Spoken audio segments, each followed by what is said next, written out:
So it took you a while. So when you say it took you a while to get from 20 to the top, 20 per episode to the top 1%, I'm assuming that there was a little bit of a journey in between the two. Yet, tell us about that. Like, how long did it take you? How many episodes did you do?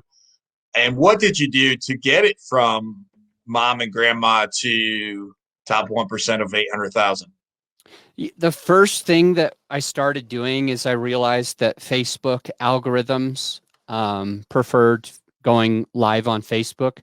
Anything that Facebook was doing new, like their stories or the live feature, where most people didn't know about it or weren't comfortable doing it, they gave you even more um, exposure when you did that thing. So I said, hey, let's use these algorithms to grow our show.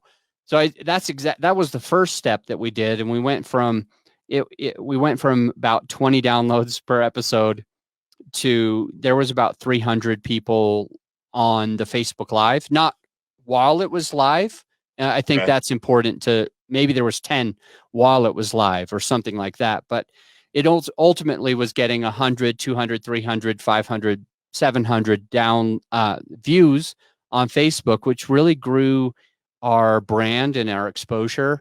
And a lot of the people that came onto some of those Facebook Lives started listening on uh, downloading and subscribing. So we quickly went to, 100, 200, 300, 700, 1,000, 3,000 downloads per episode on Apple, which was really helpful for us to be able to grow. So that was part of the first part. That was the biggest first part. And other things that we did were some Facebook. We did Facebook ads, and another thing we did is built our email list and started emailing people when the episode would go live. Then we would send it, and so after all of that, we started getting just tons of downloads. And I know I might be skipping ahead to a question that you may already be thinking, or the listener might be thinking, why did we sell it if it was so popular? And it was really because our main goal was to increase our OPM, raising other people's money for the deal. But the biggest problem is that the podcast, Creative Real Estate Podcast, doesn't really speak to the person that I wanted to attract. It spoke to my strengths. My strengths were being able to do deals with other people's money, and I was teaching people how to do that. But people with money that wanted to invest weren't saying, "Oh, creative real estate, that's exactly what I need."